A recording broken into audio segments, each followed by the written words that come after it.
चलो, रसगुल्ला बच्चा एंड रसगुल्ली बच्ची, शुरू करते हैं। डोकरी आ गई है अपनी। So let's start with the lecture. Today we are going to solve the problems of amalgamation. Okay?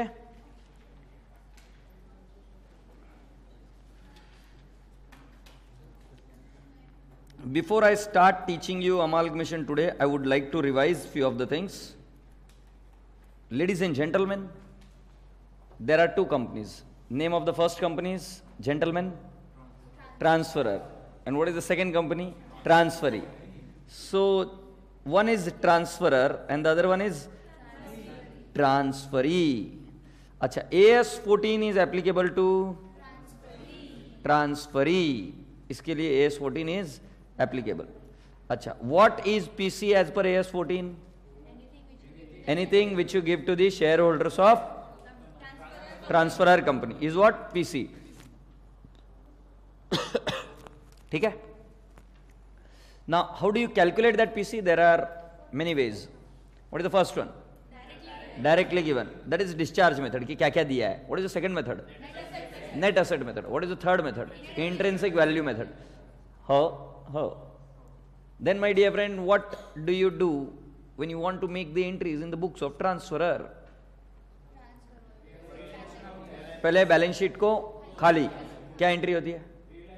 Realisation account debit to assets account at book value. आप सुनते बहुत अच्छा है, बोलेंगे कब? हाँ, नागपुर. हाँ. Second entries, liabilities account debit to realisation account at which value? Book value. फिर क्या करते हो? PC due. कैसे एंट्री होती है? हो प्लेस चॅप बशी घेऊन गाव भर फिरायचं. PC due. How do you make the entry? Very good. Transferee account debit to realisation account. Realisation के क्रेडिट साइड में. फिर ट्रांसफर कंपनी आपको क्या देती है? शेयर्स, कैश जो देती है ले लो. क्या एंट्री है? Cash account debit, shares in transferee account debit to transferee account. और रियलाइजेशन का प्रॉफिट और लॉस कहां पर ट्रांसफर होता है? इक्विटी शेयर होल्डर को.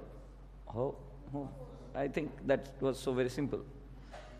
फिर जो बचा है आपको वो दे देने का. अच्छा, इसके बुक्स में एंट्री किसकी होती है? पहली entry in the books of transferee, business purchase account debit to liquidator of transferer. ये किसकी एंट्री हुई? PC due. बिजनेस को खोल दो. assets account debit to liabilities account to business purchase. Balancing figure goodwill और सीआर. ये कौन सी वैल्यू पर लेने का? Market value. फिर लिक्विडेटर को दे दो. क्या देने का है? Shares, cash, what they have said. इसमें सिक्योरिटीज प्रीमियम की एंट्री आती है. अच्छा, उसके बाद में मुझे बताओ, इंटर कंपनी ओविंग्स की एंट्री किसके बुक्स में होती है? सिर्फ ट्रांसफरी. कैसे होती है? Creditors to debtors, bills payable to bills receivable. Absolutely right sir. Debentures to debentures. नहीं, डिवेंचर अगर ये कर रहे हो, कन्वर्ट कर रहे हो. अच्छा, लास्ट, अगर आपको ये कम करना है, स्टॉक की वैल्यू कम करना है, तो क्या करोगे? चुप, झूठे. Goodwill account debit to stock account या CR account debit to stock account. Do you agree? Yes. So this were the entries which we saw. After that sir, मैंने कल आपको पीसी निकालने का तरीका बताया. बेटा, जनरली अगर वैल्यू ऑफ गुडविल दिया है, किसी को बताना मत, चुपचाप बताओ. अगर वैल्यू ऑफ गुडविल दिया है तो जनरली वो कौन सा मेथड होता है? नेट असेट या directly given? Net asset method. अच्छा, तुमको याद है ट्रांसफरी के बुक्स में अगर ये नहीं बताया है कि असेट को रिवैल्यू करो, तो वो जनरली असेट की वैल्यूज क्यों दी जाती है? Transferee only to calculate the swap, intrinsic value निकालने के लिए. बात समझ में आ रही है? आप ट्रांसफरी के बुक्स में तभी एडजस्ट करेंगे जब आपको बोला जाएगा. बोला नहीं तो एडजस्ट करोगे क्या अकीब साहब? नहीं. अच्छा, उसके अलावा भी तो बात की थी अपन ने कुछ कि बेटा जी, जब कभी भी आप ट्रांसफरर की पीसी निकालते हो तो वो कौन सी वैल्यू पर निकालते हो? Always at market value. Transferor की अगर पीसी निकालते हो तो always at market value, because it is as good as we are selling the business. Done. So with this let's begin today. Question number what? नहीं बताओगे? तुम पर भरोसा किया जा सकता है क्या?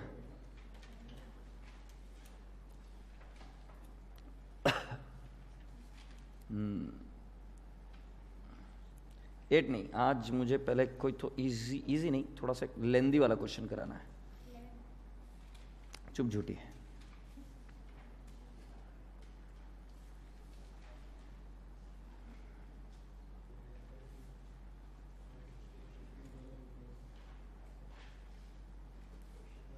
Yes, please come down to the question number 2। Question number 2 से मैं आप सभी लोगों को हेल्प कर दूंगा विथ एंट्रीज। सुनना डोकरे, क्वेश्चन नंबर 2 पे आ।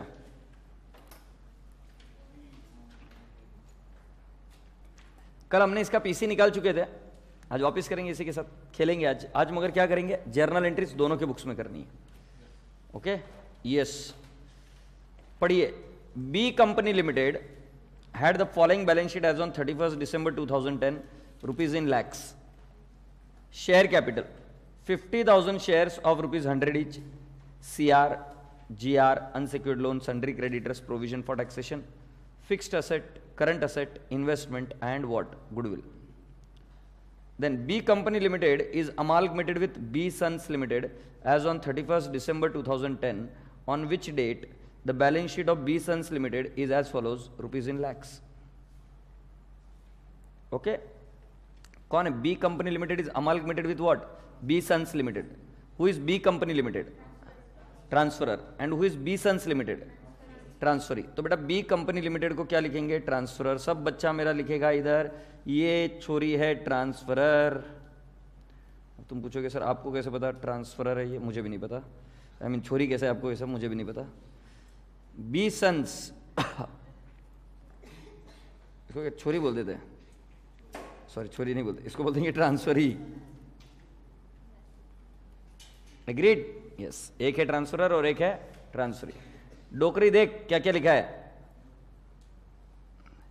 General reserve, secured loan, sundry creditors, provision for taxation and provision for dividend, fixed asset, current assets. Lovely people, you see. For the purpose of amalgamation, goodwill of B Company Limited is considered valueless. There are also arrears of depreciation in B Company Limited amounting to rupees 4 lakh. The shareholders of B Company Limited are allotted in full satisfaction of their claim equity shares in B Sons Limited in the same proportion of the respective intrinsic value of the shares of the two companies bear to one another. Past journal entries in the books of both the companies. Write down first question यहाँ पे, मैं जो आपको question पूछ रहा हूँ वो लिखो. What is the issue price of share? Write down the question. What is the issue price of share? मैं आपसे पूछ रहा हूँ. शेयर इश्यू दे रहे, इश्यू कर रहे हैं. Excuse me. शेयर इश्यू कर रहे हैं. But what is the issue price of share? What is the issue price of share? Very good. Intrinsic value is the issue price of the share. बेटा अगर नहीं बोल रहे तो हम इंट्रिंसिक वैल्यू पर इश्यू कर रहे हैं, तो एग्जामिनर क्लियरली बोलता है share is issued at par. Say yes. Otherwise, examiner would clearly state share is issued at par. Are you getting my point? Okay, let's begin the story. पहले आप सभी लोगों से रिक्वेस्ट है कि आप इंट्रिंसिक वैल्यू निकाल कर रेडी रहे.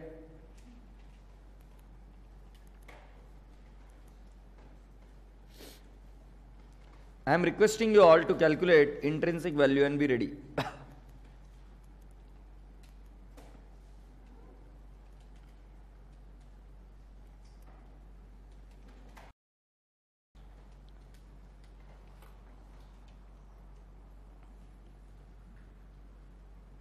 I want you all to calculate the intrinsic value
Janata, intrinsic value निकली क्या दोनों की? कुछ सुस्त मुर्गे एकदम धीरे धीरे कर रहे हैं।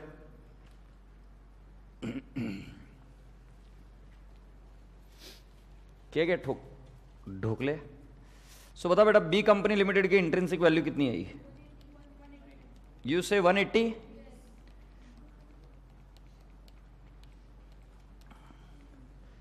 वन 165 और 328 आया क्या? और दूसरे की इंट्रिंसिक वैल्यू कितनी आई? You are absolutely right, 22.5। ऐसा इन बच्चों का बोलना पड़ रहा है, तो उनकी इंट्रिंसिक वैल्यू आ गई कितनी? 180 और 22.5। हाँ या ना? तो आप यहां तक निकाल कर ले लीजिए। छोटे नवाब आया क्या?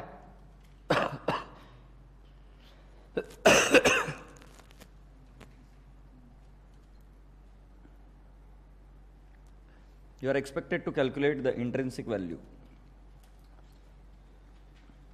देख लो, फिक्स्ड एसेट कितना लेना है? अरियर्स ऑफ डेप्रिसिएशन था तो माइनस किया वो। Goodwill is considered valueless, so I have not taken it up, and rest of the assets and liabilities I have taken it at book values. In the absence of information I have taken it at book value, and when I am calculating the intrinsic value it turns out to how much? Transferor का 180 और transferee का कितना? 22.5। Have you understood this?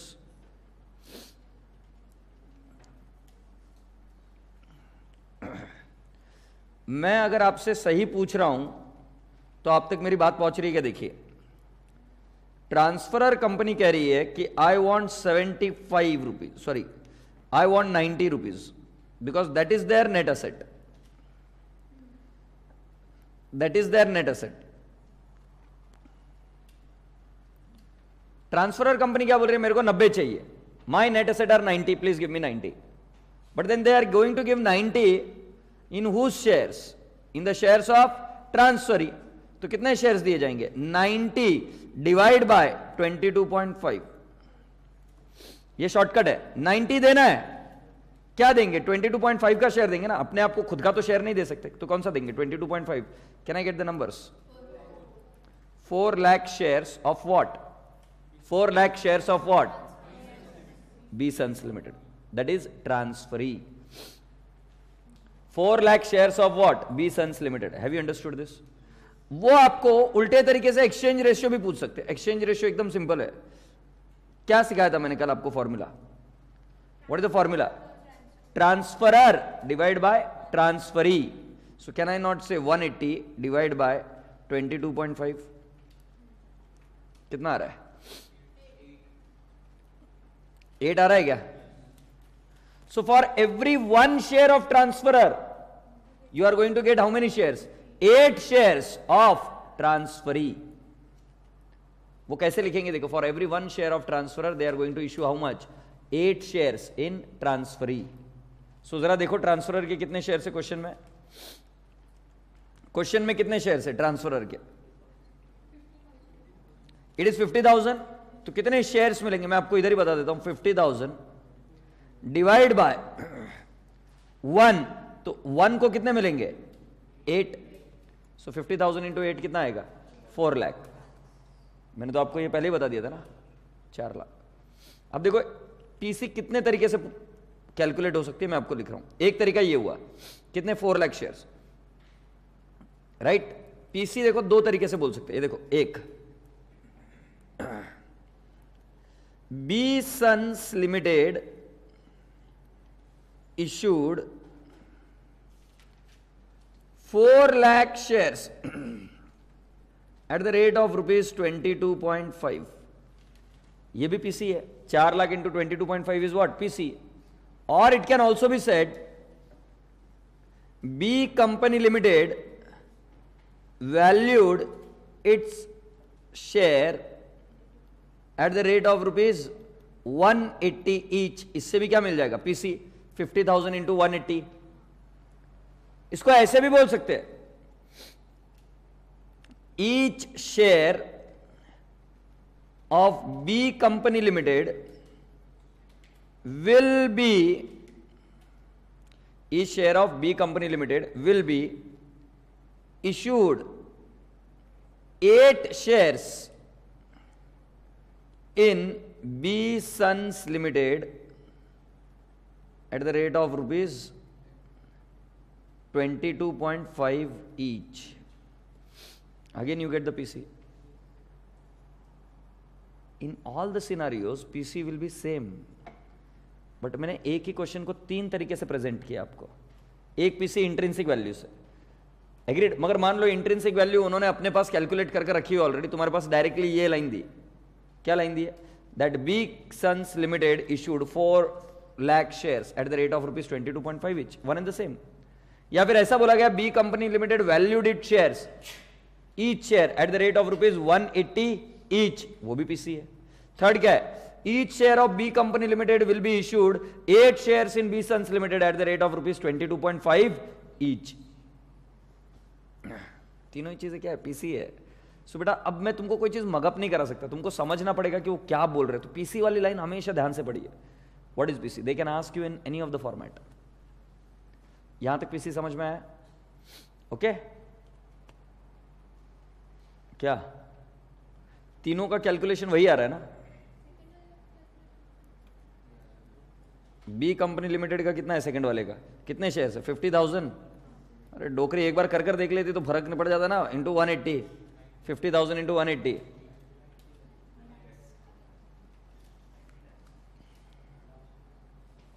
समझ में आ गया ना? ठीक है. चलिए अभी अब हमको क्या करना है, लिखिए next. Discharge of PC. Discharge of PC.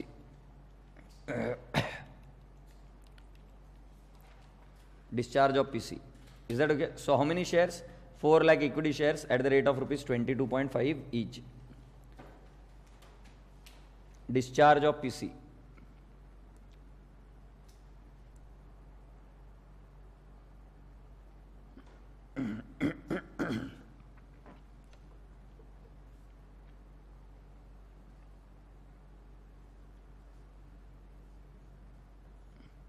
Discharge of PC.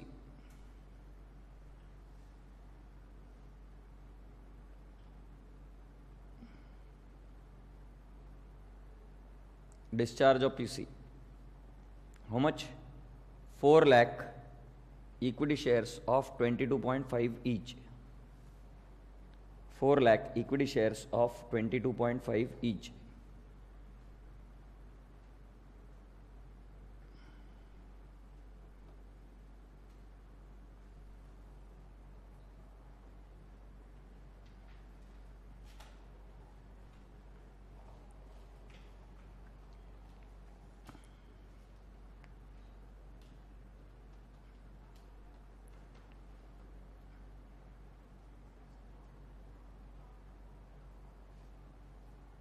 Now shall we do the journal entries in the books of transferor company?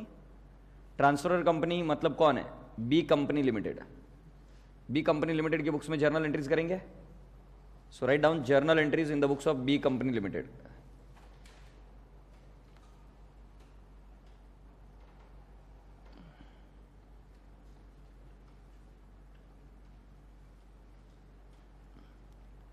Journal entries in the books of transferor company. What is the first entry you do? I need to empty my balance sheet. So my entry is realization account debit. Okay? To what? What are the assets? पहली asset कौन सी है? Fixed asset. क्या value है बेटा? कितना है? I have to do it at book value. I have to do it at book value. How much? अरे गाढ़व छाप अगरबत्ती कहां से आए हो यार? तुमको दिखता नहीं कि आंखें की बटन है? 79 इज द मार्केट वैल्यू. 10 बार समझाया कि कौन सी वैल्यू लेने की? Book value. बोलो ना एक बार कौन सी वैल्यू पर खाली करना है? Book value. So fixed asset account debit, sorry realisation account debit to fixed asset. How much? 83. 2. अगला बताएंगे क्या और कौन सी एसेट है? करंट एसेट्स कितना है? 69. नेक्स्ट टू इन्वेस्टमेंट कितना है? 17. 2. गुडविल कितना है? 2. और कुछ है क्या? कितना आएगा total? 171. All the assets you have to empty it at book value, बराबर ना? बीइंग assets transferred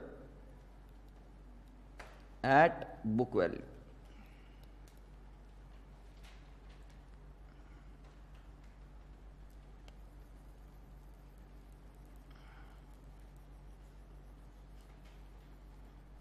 ये रही आपके सामने entry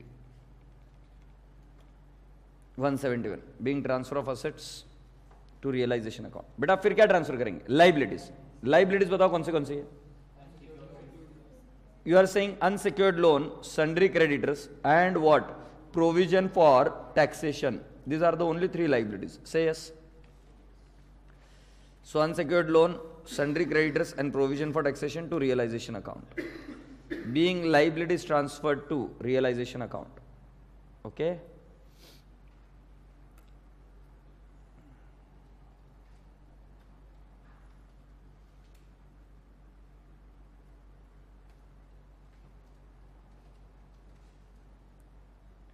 Can I have the next item please? Asset transfer कर दी, liabilities transfer कर दी, शेयर कैपिटल को ट्रांसफर करना पड़ेगा, रिजर्व्स एंड सरप्लस को ट्रांसफर करना पड़ेगा। किसके अकाउंट में? Share holder account. सो जरा देखो इक्विटी शेयर कैपिटल कितना है? 50, सीआर कितना है? 10, जीआर कितना है? 36। हाँ है ना? तो अपनी एंट्री आएगी equity share capital account debit, CR account debit, GR account debit to equity share holder account.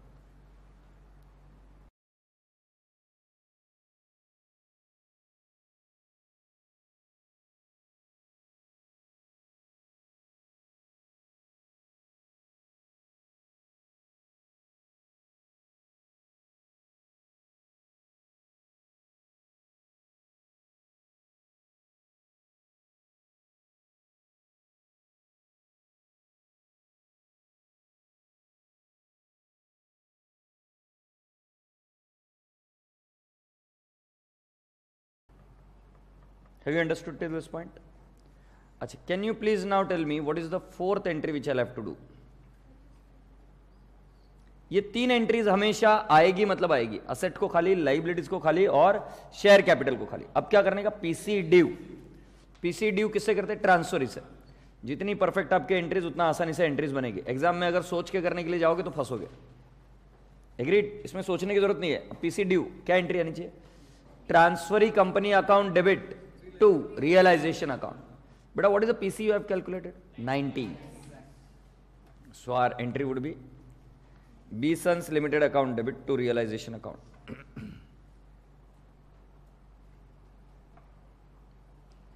ठीक है, ढोकलास and ढोकलीज।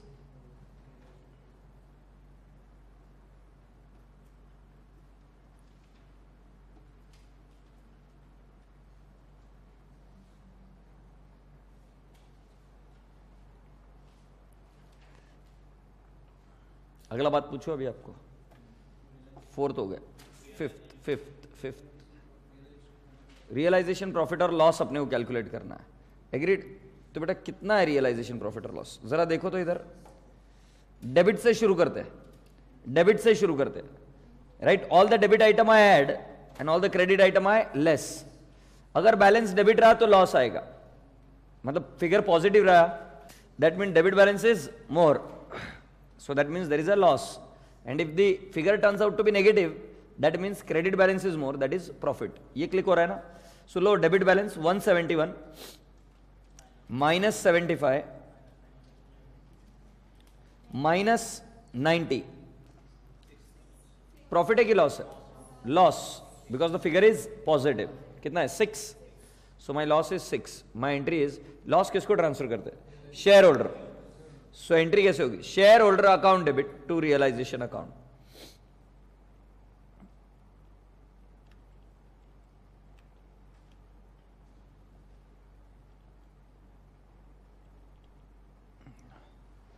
shareholder account debit to realization account. Can you please do this entry?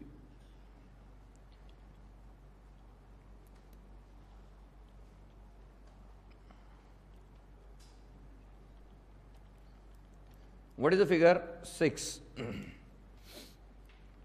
अजी करिए तो सही एंट्री।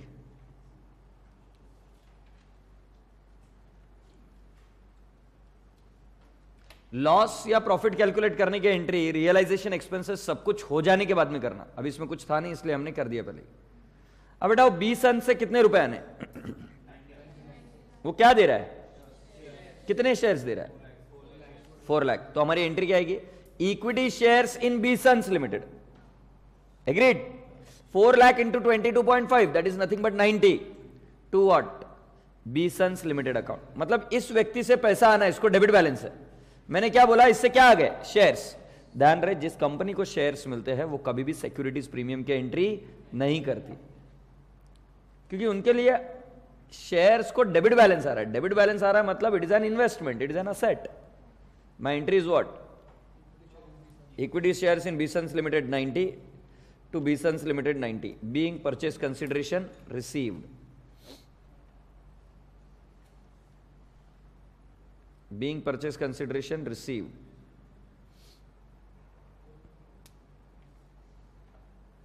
हाँ या ना?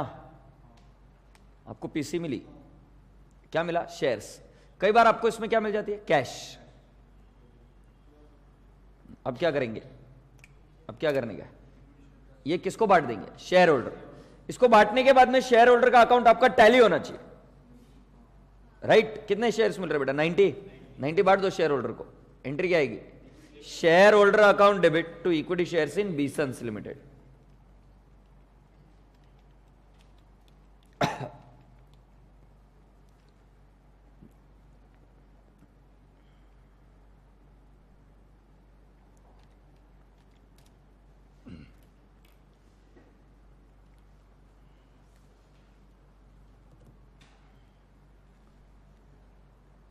ठीक है?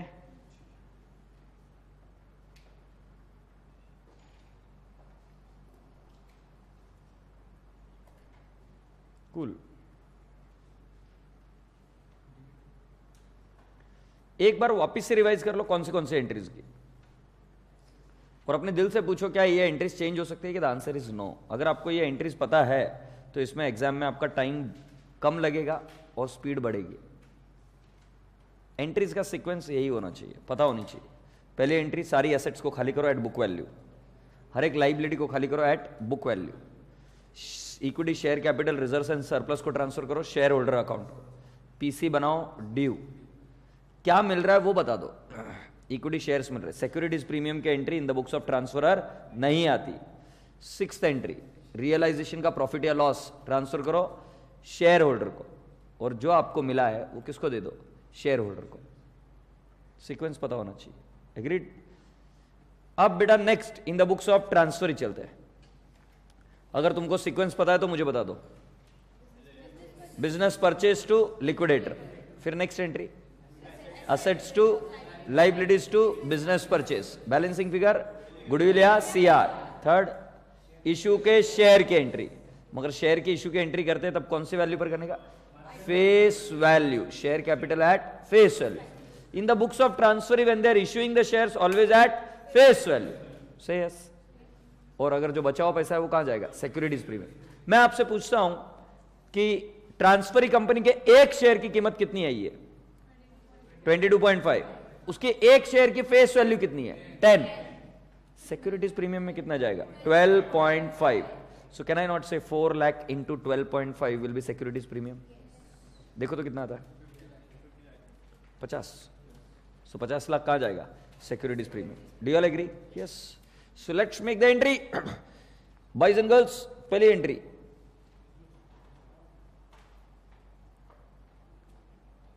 है। बोलेगा ठाकुर? हाँ। Business purchase to liquidator of what?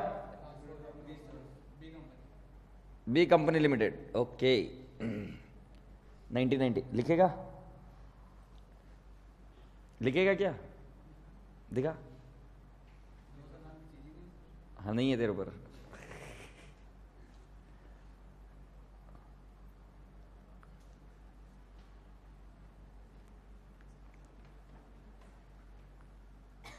ठीक है? नेक्स्ट एंट्री क्या होगी बेटा जी? All assets. नालायक बच्चों, कौन सी वैल्यू? बुक वैल्यू की मार्केट वैल्यू? आप कितने प्यारे बच्चे लगते हो, पहले कैसे छिछोरे के जैसे बात कर रहे थे, मार्केट वैल्यू पर करते ना। यस। सो फिक्स्ड असेट अकाउंट डेबिट कितना आएगा डोकरे? 79। इधर 83 नहीं आता गोटिया, इधर कितना आता बेटा? 79। Current assets 69, investment 17, to unsecured loan, to sundry creditors, to provision for tax, to business purchase 90। Balancing figure इधर कुछ आएगा नहीं, क्योंकि आप साले नेट एसेट मेथड यूज कर रहे हो, तो बैलेंसिंग फिगर आएगा कहां से? समझ रहा है ना तू?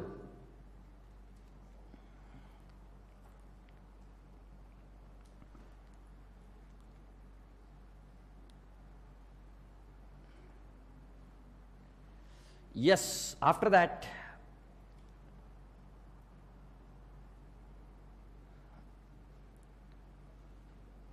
जिनको पैसा देना है उनको हम शेयर्स दे देंगे। हाँ हाँ, I am just relaxing, sorry.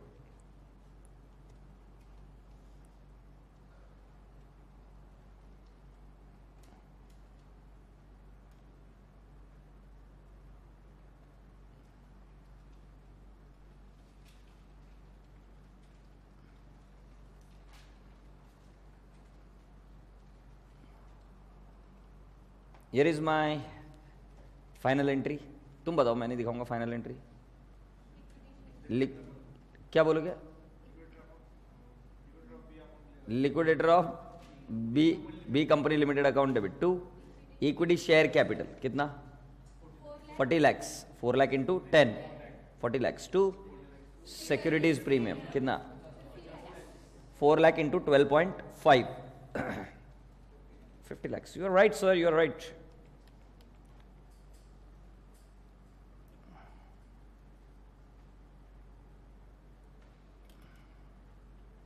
क्या बेटा बोलो?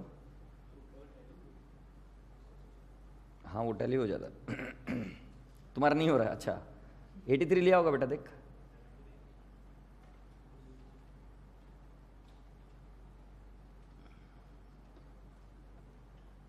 ओ सीपीटी कर लिया क्या? हो गया, गुड। क्या क्या बताएगा, क्या मिस्टेक की? हाँ बताइएगा, क्या क्या मिस्टेक है? अच्छा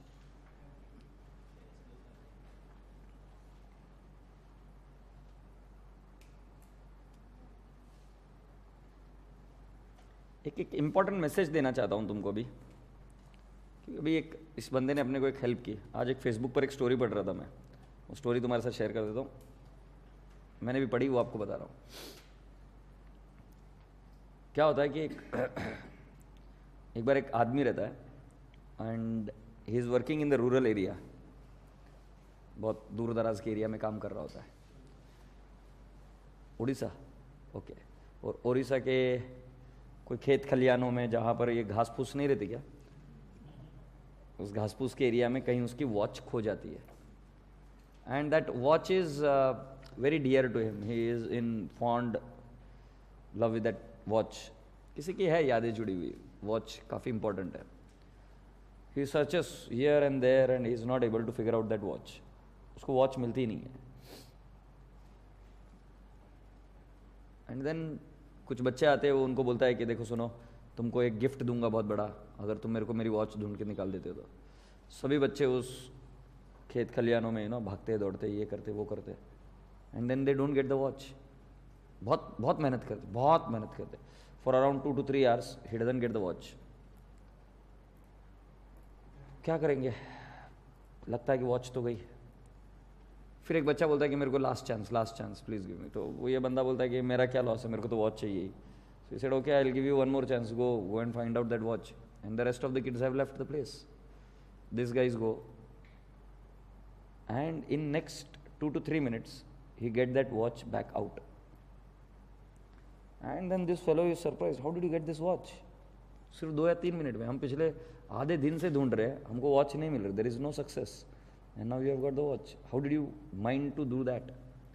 He said, one very simple thing I did was I sat there very calmly, peacefully, and just listen to that sound of tickling of that watch.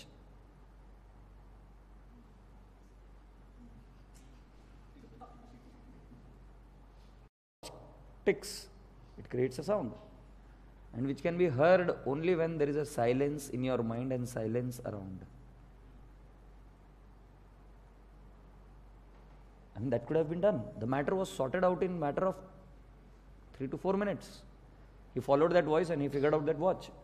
Remember one thing, knowing is not sufficient.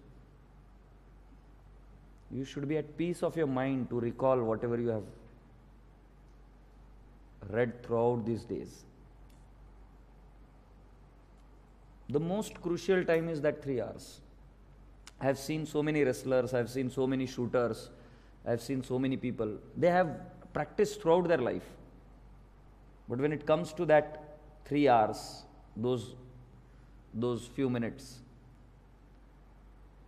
sometimes they become little restless and they tend to lose that battle. The simple thing which I want to give you is what most of the coaches give to their sportsperson. You know what is that? Be very relaxed when you are giving your exams. You are going to handle your calculator. Believe me, under stress, you do the calculation also wrong. One calculation mistake can cost you 10 marks. So be at a complete peace when you are writing your paper. Be yourself, and then that should be sufficient for you to pass in your exams. भरोसा मानिए, tension से किसी को कुछ आज तक कुछ हासिल नहीं हुआ, ना आपको होने वाला है. Go and do Google. Can you do Google? Will you do it for everyone tomorrow? Write down in Google what is achieved with tension. हाँ, figure out करो ना, तुम टेंशन लेते हो सब लोग. I mean, I am asking you a very simple thing. What is achieved because of tension? Or who had succeeded in the past because of tension? Do such Google. You will not find even a single person who has succeeded ever in his life because of pressure or tension. Pressure can be there, but then you need to be very calm, quiet, and relaxed state when you are solving the paper. That is going to create miracles for you. There is no greater logic than this. My teaching is waste if you are not composed, calm and composed on that day, and one calculation mistake will ruin you completely. अभी थोड़ी देर पहले इसका हुआ, और ऐसा I am sure majority of you have also done it. Don't do it. Don't do it. कई बार question को बराबर ना पढ़ना, कई बार कैलकुलेशन बराबर नहीं करना, जो चीज़ हमें आ रही होती है, क्वेश्चन का पार्ट भी होता है, वो नहीं देखना. ये सब चीज़ें उसी की वजह से होती है. Prepare your self with a composed mind. बाकी इजी है, मेरा भरोसा मानो, इट्स इजी. अरे इतना पढ़ लिख लिया तो क्या आएगा नहीं क्या यार? आता है, बट इट्स जस्ट दैट कि वो मोमेंट में, प्रेशर में हम मिस्टेक्स कमिट कर देते हैं. समझ में? Practice this art. सीए नहीं भी बने ना तो मेरा भरोसा मानो, with this art you will recruit at least 100 CAs under you. But you should perfect this art very well. कुछ भी सिनारियो में टेंशन नहीं लेने का. Work with ease, as naturally as possible. समझे? Cool. Now it's time that we do one more question. Now you know what are we going to do? We are going to solve question number 4th. Now this is on ledger accounting. Question number 4th को लिख दो कि revise before exam. इसमें वो सब है.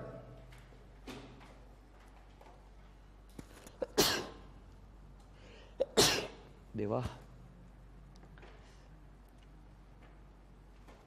It has got everything. Drama सब कुछ है इसमें, सस्पेंस, फिक्शन, सब चीजें, action, romance. Romance was more interesting for you, I know. हाँ, सो सब है. Let's read it. क्या क्या निकाल दो? हॉरर भी है. यस, हॉरर वैष्णवी के लिए. The following is the balance sheet of week limited as at 30th June 2011. ये किसकी बैलेंस शीट है? वीक लिमिटेड की. शेयर कैपिटल है, रिजर्व फंड है, 5% debenture loan from A director and sundry creditors. Okay? Goodwill, land and building, plant and machinery, stock, debtors, cash at bank, and discount on issue of debentures. धीरे से वो कह रहे the business of the company is taken over by Strong Limited as on that date on the following terms. किसने किसको उठाया? Strong ने Weak को उठाया.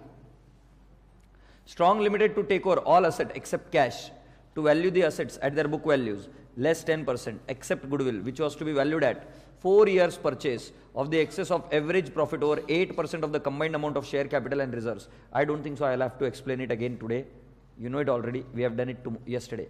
क्या किया था हमने इसमें कि किस तरीके से पीसी निकाली जाती है. इसमें मैं वापस याद दिला दूं, जब गुडविल दिया जाता है तो मेरी बात थोड़ी सी याद रखना, जब गुडविल दी जाती है तब थोड़ी सी बात याद रखना कि PC generally net asset method से निकलेगी. ठीक है, आगे बढ़ते हैं.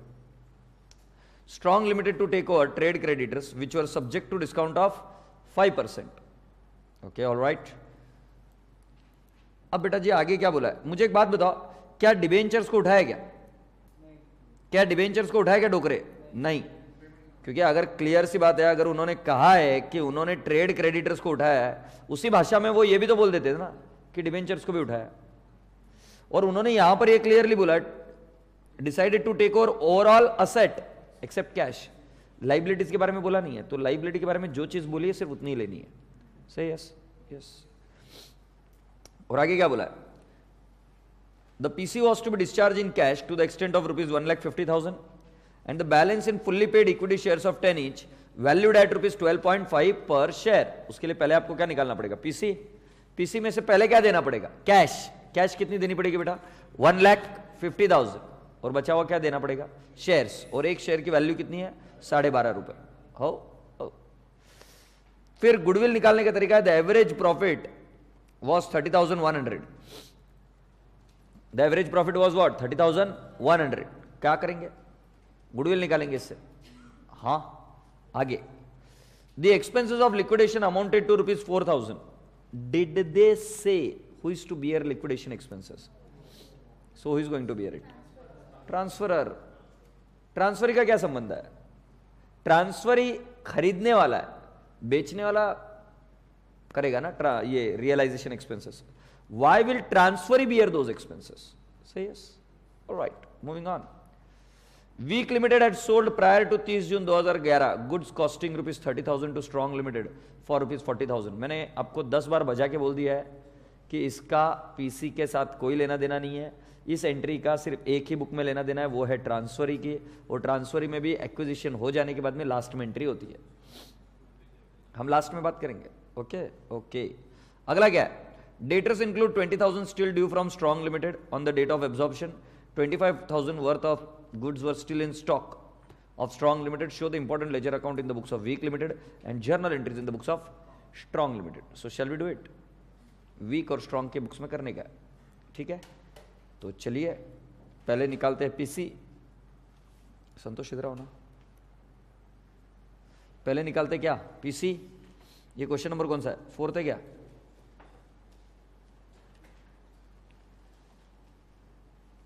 पहले निकालेंगे पीसी.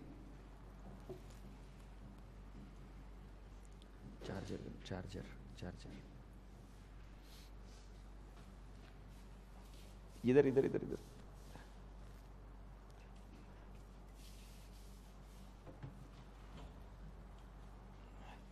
पहले निकालेंगे पीसी. ओके, पीसी निकालने की किसकी जरूरत पड़ेगी? गुडविल. गुडविल निकालोगे आप? कल ही निकाल चुके हैं सर.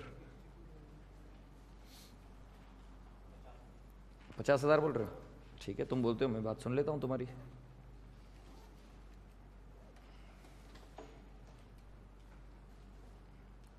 सो बेटा ये गुडविल इस तरीके से निकालो. Goodwill is 50,000. First calculate the value of goodwill. First calculate the value of goodwill.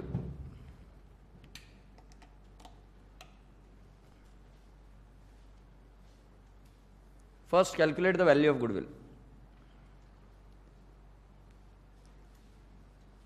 It is 50,000.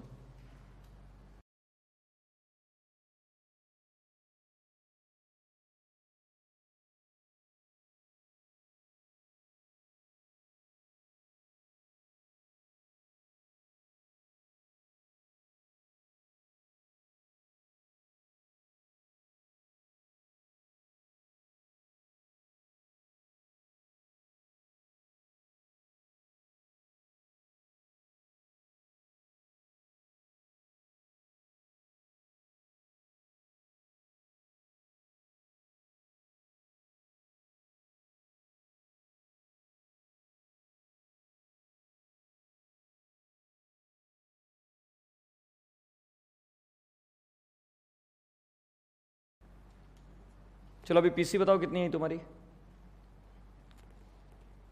कल तुमने पीसी निकाली थी ना, कितनी है बताओ पीसी, कितना बता रहा बेटा, कितना बता रहा है, 3,02,500। ओके, सो बेटा पीसी निकालते वक्त जो अभी के मार्केट वैल्यू है वो लेना है। सो बताओ मुझे कौन सी वैल्यूज अपन ने निकाली थी कल। At that book value less 10% except goodwill, और बेटा बाकी का क्या लेना है पड़ेगा, क्रेडिटर्स और सब्जेक्ट टू डिस्काउंट ऑफ 5%। तो सिंपल सी बात है, हमको क्या करना होगा, गुडविल अभी निकाली 50,000, next land and building 85,000 minus 10% कितना आएगा 76,500, plant and machinery 1,60,000 minus 10%, how much it would be 1,44,000, then stock 55,000 minus 10%, it is 49,500, debtors it would be 58,500। ये टोटल ए देगा आपको, ये टोटल ए देगा, that is what assets minus liability, एक ही creditors जिसमें से 5% डिस्काउंट लेस करना है, 76,000, नेट पीसी इज 3,02,500।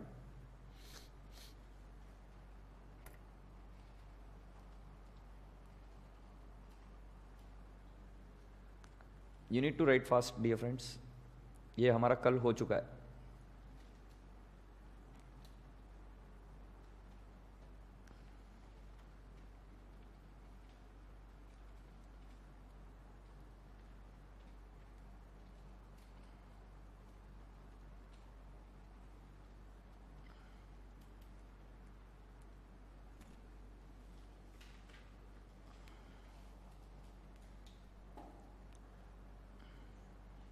आया बेटा आपका, अच्छा सो 3,02,500 आया। अब इसका ब्रेकअप बता बेटा क्या क्या आएगा, कैश 1,50,000 और एक शेयर कितने का बेटा 12.5, तो नंबर्स भी निकाल सकते हैं बट बचा हुआ किस में देंगे, शेयर्स में। सो कैन आई नॉट से 1,52,500 would be in form of shares, cash 150 and equity shares 152,500। Numbers अगर निकालने होंगे बेटा, सो 152,500 डिवाइड बाय हाउ मच 12.5 कितने आ रहे हैं 12,200 is the right answer, 12,200 at the rate of 12.5 each।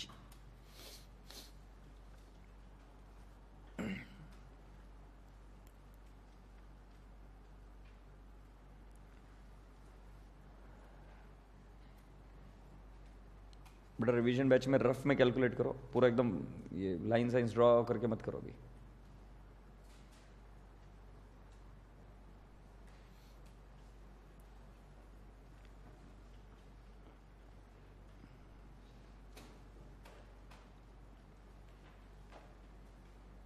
आपको किसकी किसकी बुक्स में एंट्री करने की बात कर रहे हो, बोथ द कंपनीज बोला है क्या, important ledger account in the books of week Limited that is transferor and what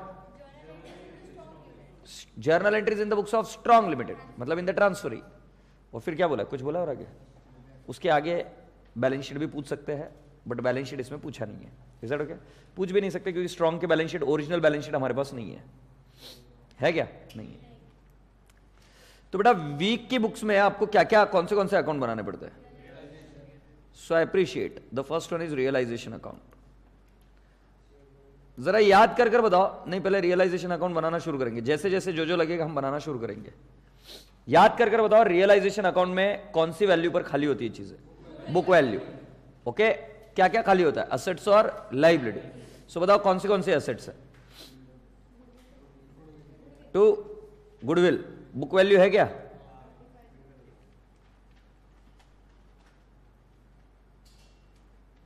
goodwill 35,000 बराबर है ना, सो टू गुडविल 35,000। बेटा next asset to land and building 85,000। Next बेटा to plant and machinery 1,60,000। Next to stock 55,000। To debtors 65,000। बेटा to cash में इधर नहीं करूंगा, you should ask me the reason why. I am not selling my cash, I am not transferring my cash, so I'll create a new account of cash. हम transfer कर रहे हैं क्या? देखो उन्होंने बोला except cash, all the assets and liabilities except cash. Cash अगर मैं दे नहीं रहा हूं तो मैं रियलाइजेशन अकाउंट में ट्रांसफर नहीं करूंगा, उसका एक इंडिविजुअल अकाउंट बनाऊंगा. उस इंडिविजुअल अकाउंट का प्यारा सा नाम है कैश अकाउंट. धीरे से किसी को ना बताते हुए लिख दीजिए टू बैलेंस ब्रॉट डाउन. कितना है बेटा जी?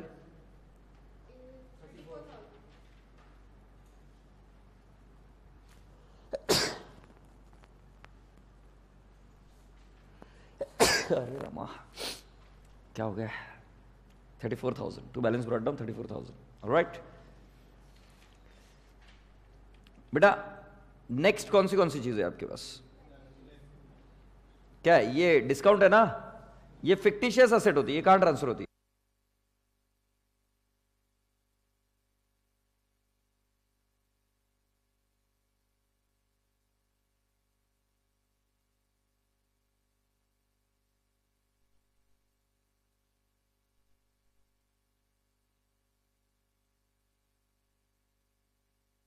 फिक्टिशियस असेट कहां पर ट्रांसफर होती है? Shareholder. एग्रीड और not? It has to be transfer to share holder account. तो कम डाउन टू दिस. मैंने और एक अकाउंट बनाना है. कौन सा? Share holder account. जिस स्पीड से मैं बना रहा हूं आपने भी बनाना है शेयर होल्डर अकाउंट. तो शेयर होल्डर अकाउंट के डेबिट साइड में हम लिखेंगे क्या? लिखेंगे डिस्काउंट ऑन इश्यू ऑफ. बहुत प्यारा बच्चा है तू. कितना है बेटा? 6,000. Done. Okay, please tick mark 6,000 also. बेटा शेयर कैपिटल कहां पे ट्रांसफर करते हैं? इक्विटी शेयर होल्डर कर देते क्रेडिट साइड में. By equity share capital 2 lakh है क्या? और कौन से है? Shareholders fund, reserve fund. हम क्या लिखेंगे? By reserve fund. बताओ जरा कितना है? कितना बता रहे बेटा? 20,000. नेक्स्ट कौन सा है? बाय. और कुछ है क्या? और कोई रिजर्व फंड नहीं? सीआर वगैरह कुछ नहीं है? नहीं है, किसी को मत बताना. By reserve fund. एग्रीड. बेटा अभी लाइबिलिटीज के नाम तो पढ़ो. कौन सी है? डिबेंचर, 5% लोन और क्या है? क्रेडिटर्स. लोन है और क्रेडिटर्स. इनमें से कौन सी चीज नई वाली कंपनी लेकर जा रही है? उतनी चीज रियलाइजेशन में लेके जाओ. उतनी चीज कहां लेके जाओ? रियलाइजेशन. ठीक है, आ जाओ रियलाइजेशन के क्रेडिट साइड में लिखेंगे बाय क्रेडिटर्स. कितना रे छोरे? 80,000 इज व्हाट यू से? यस. और दो कौन से ऐसे अकाउंट है जिनको वो लेकर नहीं गए? डिबेंचर्स और लोन. अकाउंट बना देते हम अपना अपना. Loan from director. जरा बताओगे क्या कितना है? By balance brought down 40,000. Okay. और नेक्स्ट कौन सा है? 5% debentures account. By balance brought down कितना आएगा बेटा? 1 lakh. I will request students that increase your free hand drawing also. Line straight मारा करो सो दैट एग्जाम में आप इसी स्पीड से कर पाओ. हाँ देखो ना, अभी लाइन स्ट्रेट मार दी, इतना तो काफी है, कोई दिक्कत थोड़ी ना है. अकाउंट्स का पेपर नहीं तो बहुत रेयरली कंप्लीट होता है. ए दादा ठाकुर यहां तक आ गए? क्या किया? बैलेंस शीट को खाली कर दिया. अब बैलेंस शीट को खाली करने के बाद में पहले क्या करना सिखाया मैंने आपको? PC due. पीसी ड्यू बनाते हैं बेटा. कितनी पीसी बनी है? आवाज नहीं आ रही है. 3,02,500. सो बेटा इधर किसका नाम लिखेंगे? बाय. क्या नाम है उस आदमी का? कितनी प्यारी बात करते हो. Bye strong limited 3,02,500. Strong limited का एक अकाउंट बनाना पड़ेगा. यस. फुर्ती से स्ट्रॉन्ग लिमिटेड. कितनी प्यारी बातें करते हो फिर वापस. To realisation account. बताओ जरा कितना है? कितना? 302,500. पूछो इस नलायक से, क्या दे रहा है तू मुझे? क्या दे रहा है? कैश और shares.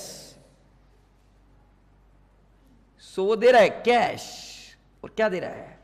By shares in strong limited. इसमें से एक अकाउंट आपके पास ऑलरेडी मौजूद है, कैश। एक अकाउंट मौजूद नहीं है, उसको जन्म देना पड़ेगा। कैश कितना है?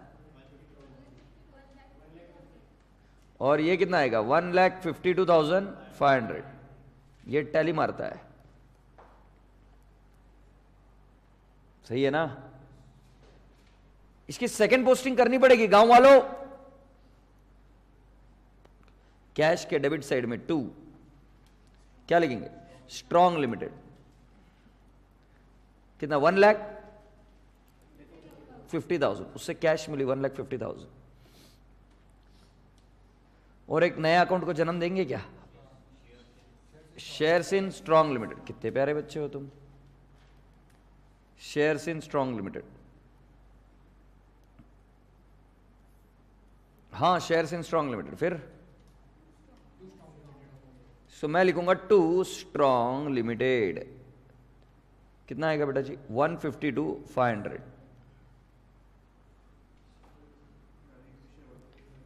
बिल्कुल घाई नहीं करने की, बिल्कुल घाई नहीं करने की। कंपनी को लिक्विडेट कर दो। लिक्विडेट करने के लिए कुछ खर्चा हुआ है कि? देखो बेटा, क्या खर्चा हुआ है? रियलाइजेशन एक्सपेंसेस हुए क्या? 4,000। एंट्री क्या बताई? Realisation account debit to cash account. Agreed? क्योंकि ये कौन बियर कर रहा है? ट्रांसफरर। और पे भी कौन कर रहा है? ट्रांसफरर। आ जाइए आप रियलाइजेशन अकाउंट में। टू क्या? Cash in the bracket realisation expenses. बताओ भाई कितना है? 4,000। इसका सेकेंड इफेक्ट कहां जाएगा? कैश के क्रेडिट साइड में, बाय रियलाइजेशन अकाउंट।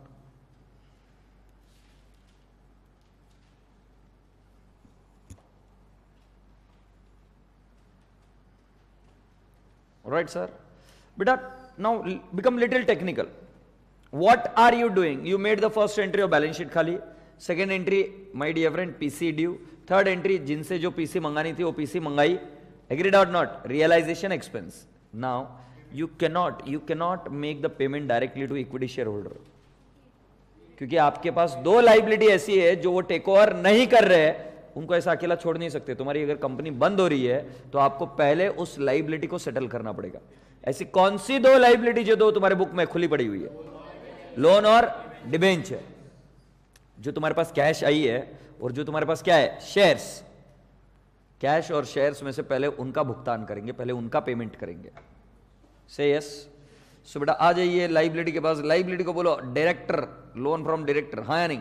उसको बोलने का छोटू तेरा पेमेंट कर दे, टू कैश। तू खुश रहे, 40,000 लेके भाग जा। अब बेटा मैं आपका रियलाइजेशन पहले क्लोज क्यों नहीं किया? ऐसा हो सकता है कि 40,000 को आपने पेमेंट 39,000 ही किया हो, या 40,000 को आपने पेमेंट किया 42,000, हो सकता है। जाहिर सी बात है वो प्रॉफिट और लॉस है on settlement of the liability. That profit और loss on settlement of the liability should also be transferred to realisation account. So closing the realization account is the second last step. मतलब share holder को close करने के एक step पहले वो काम करने का। ऐसा हो सकता है ना कि 40,000 को 40,000 नहीं दिया हो, यू हैव गिवन 41,000, सो वो 1,000 लॉस हो गया ना। That loss will go where? It will hit the realisation account. There could be a profit also. So realisation account को कभी पहले क्लोज ना करें। It is only the second last step. Shareholder last step है, उसके पहले realisation को close करना। हो चलो नेक्स्ट, वो कौन है? डिबेंचर। इसको क्या करने का? 2 कस ऑब्लिक बैंक अकाउंट। बोल कितना है? 1 लाख। बोला नहीं है कि एट प्रीमियम रिडीम करना है, तो हम क्यों करें भाई? एट पार कर। भाई ढोकले का क्वेश्चन देखो सर, 5% डिबेंचर्स है, उसका इंटरेस्ट का एंट्री क्यों नहीं किया? ये है ना 11th स्टैंडर्ड के प्रोफेसर के है ना प्रॉब्लम है। हिडन एडजस्टमेंट, यही याद कराते थे ना sir, 5%, look that is hidden adjustment. Hopeless chap, ये जो बैलेंस शीट तुमको दी गई है ये एज ऑन दैट डेट है। अगर एज ऑन दैट डेट है जिस दिन अमाल्गमेशन हुआ, अगर एक्रूड इंटरेस्ट होता तो बैलेंस शीट में आता, नहीं आया इसका मतलब पेमेंट हो चुका है। बराबर है ना, बैलेंस शीट में अगर इंटरेस्ट होता तो आता ना भाई, नहीं दिया मतलब आ गया। नहीं, बात से सहमत नहीं है तू मेरी? हाँ, मगर जो तुम 11th में करते थे ना, तो सर फिर 11th में क्यों कराते थे मास्टर? क्योंकि अबे 11th में वो ट्रायल बैलेंस होता था, यहां पर बैलेंस शीट है, और ट्रायल बैलेंस में अगर इंटरेस्ट नहीं दिखता था तो एग्जामिनर बोलता था हिडन एडजस्टमेंट, और फिर तुम करके आ जाते थे। खैर, गोली मारो। अभी कैश ऑब्लिक बैंक के पास आ जाओ। इधर क्या लिख दूं? बाय, किसको किसको पेमेंट किया है? Loan from director. ये सीपीटी क्यों नहीं लिख रही? हो गया? अगर नहीं हुआ ना, मैं 5-5 बार लिखूंगा, क्लास में जाने नहीं दूंगा। ठीक है, by loan from director and by ए डोकरे, क्या लिखेगा? 5% डिबेंचर्स। कितना लिखेगा? 1 लाख। Done done done. मेरी एक छोटी सी मुश्किल है, हल कर दो। अब क्या करने का? क्या हम रियलाइजेशन अकाउंट को क्लोज कर सकते हैं क्या? Yes, this is the second last step, क्योंकि अभी हमको किसको पेमेंट करना है? शेयर होल्डर को। उसके पहले रियलाइजेशन को क्लोज करो। रियलाइजेशन से पूछो क्या हुआ है तुम्हारा, प्रॉफिट हुआ है कि लॉस हुआ है? लॉस। सो ये कहा जाएगा bye equity share holder account. अपने दिल पर पत्थर रखकर ये लॉस को ट्रांसफर करो शेयर होल्डर को। 21,500 भरोसा किया जा सकता है ना? 21,500। प्यारे प्यारे बच्चों, इस 21,500 को किधर पेश किया जाए? Share holder account. तो मैं आया शेयर होल्डर अकाउंट के पास, तो इधर क्या लिखेंगे? 2, आवाज नहीं आ रही, 2 रियलाइजेशन अकाउंट। कितना है बेटा? 21,500। जरा बताएंगे आप मुझे, बताएंगे क्या कि क्या आ रहा है? क्या आ रहा है बताओ? ये बैलेंसिंग फिगर आ रहा है। अब जरा जाके देखो, कैश और शेयर होल्डर का अगर पैसा मैं इधर ट्रांसफर कर दूं तो हमारे दोनों अकाउंट टैली हो जाते कि चेक करो। सो बेटा कैश कितनी बची है? कैश को बोलो चलो हम आपको शेयर होल्डर को दे देते, bye equity share holder account, this is balancing figure. जाहिर सी बात है लास्ट में पैसा किसके पास जाएगा? इक्विटी शेयर होल्डर के पास। बता बेटा कितना आ रहा है? हाँ, थैंक यू सो मच। 42,500।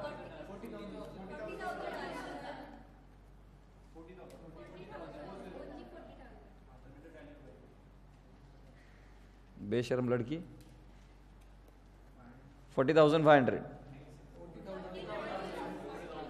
सिर्फ 40,000 और माँ कसम 500 में भी गोल कर दिया। 500 आए कैसे? ओह 500 कैसे लेके आई छोरी? कमाल है, कुछ भी कर सकती है। 40,000 आए क्या? दूसरा, अरे दूसरा कौन सा है वो?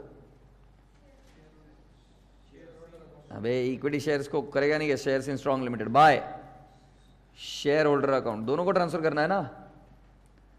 आपके पास जितनी भी एसेट है किसको ट्रांसफर कर देंगे? Share holder. एक क्या थी? कैश, और एक क्या था? Shares.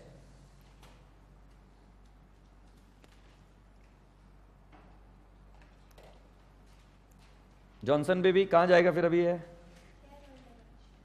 Share holder account by, Orissa बता कैसे लिखेंगे? बाय कैश 40,000 और बाय इक्विटी शेयर्स इन, अरे हाँ, सॉरी 2 कैश। मेरे में वैष्णवी घुस गई अभी। 240,000 और 2 क्या आएगा? Equity shares in strong. कितना बेटा? 152,500। Does it tally? Yes.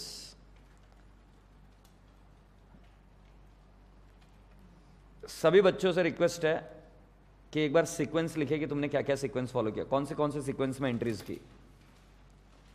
Sequence लिखेंगे सब लोग, पहले एंट्री किसकी की, और कोई नहीं देखेगा पीछे क्या किया, और मैं किसी को भी पूछूंगा पहली सीक्वेंस में एंट्री क्या की।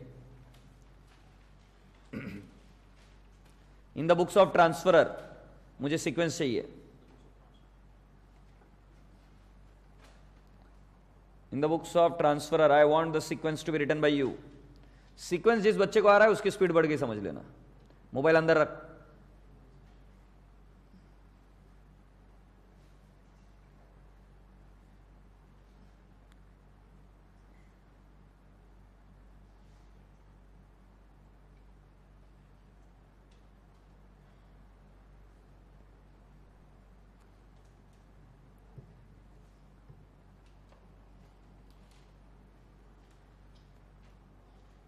In the books of transferor sequence लिखे।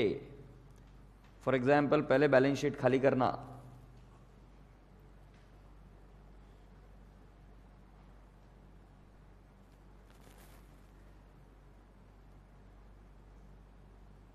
पहले बैलेंस शीट खाली करना। कौन सी वैल्यू पर बैलेंस शीट खाली होती है? Book value. और ध्यान रहे खाली कहां पे करना, यह भी एक मजेदार बात है। रियलाइजेशन अकाउंट और जो असेट टेक ओवर नहीं हो रही है वो अपने इंडिविजुअल अकाउंट्स खोलकर वहां पे खाली करना पड़ेगा। एग्रीड? जैसे अपनी इस क्वेश्चन में 2 लाइबिलिटीज को उन्होंने टेक ओवर नहीं किया तो हमने उनको रियलाइजेशन अकाउंट में खाली ना करते हुए उनका इंडिपेंडेंट अकाउंट बनाया। यस, तो स्टेप नंबर 1 आपको पता है। असेट्स और लाइबिलिटीज को खाली करने के बाद में, शेयर होल्डर को खाली करने के बाद में सेकेंड स्टेप क्या थी? Step number 2 PC due. उसके लिए पीसी कैलकुलेट करनी पड़ेगी। पीसी ड्यू कहां पे बनाते हैं? रियलाइजेशन के क्रेडिट में और पर्सनल अकाउंट के डेबिट में। फिर उस पर्सनल अकाउंट को बोलने का तो क्या दे रहा है मुझे? Receive the PC. So you got the PC, you got shares. Do you agree और not? You got the shares. What is third step you did? किसने लिक्विडेशन के एक्सपेंसेस किए? लिक्विडेशन एक्सपेंसेस किए, खर्चा किया। अब कभी भी आप इक्विटी शेयर होल्डर का पेमेंट पहले नहीं करेंगे, पहले जो आपकी लाइबिलिटी है उनको सेटल करोगे। 2 लाइबिलिटीज थी, एक डिबेंचर और एक लोन फ्रॉम ए, उन दोनों को सेटल किया। अगर उनके सेटलमेंट में कोई ऊंच नीच हुई, कोई प्रॉफिट हुआ या कोई लॉस हुआ तो वो कहां पे रवाना होगा? रियलाइजेशन। फिर रियलाइजेशन का प्रॉफिट और लॉस किसको ट्रांसफर होगा? Share holder. और लास्ट में आप एंट्री करोगे शेयर होल्डर के अकाउंट को क्लोज करने की, किसके साथ? With the asset which you have got. You had 2 asset, one was cash and the other one was equity shares। ठीक है, चलो ड्यूड सीक्वेंस बताओ, क्या क्या सीक्वेंस लिखा तुमने? एम्प्टी करने का। कौन सी वैल्यू पर करेगा? Book value. घर में मम्मी को बोलेगा ऐसा, बुक वैल्यू पर करेंगे आप। हाँ, good. Next PC due. Okay, PC due जो करेंगे वो कौन सी वैल्यू पर होती है जनरली? पीसी ड्यू कौन सी वैल्यू पर होती है जनरली? पीसी कौन सी वैल्यू पर कैलकुलेट होती है? Market value. Very good, PC due. Next, फिर पीसी रिसीव। क्या क्या दे रहे हैं? मंगा लो। हाँ फिर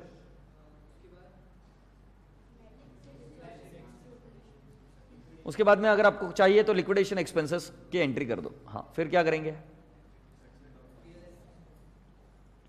जो लाइबिलिटीज है जिसको टेक ओवर नहीं किया उसको सेटल करोगे। पहले एकदम चले नहीं जाने का शेयर होल्डर के पास कि हमको हमारा पैसा दो ना, पहले लाइबिलिटीज का पेमेंट होना चाहिए as per the liquidation proceeding. फिर क्या करेंगे?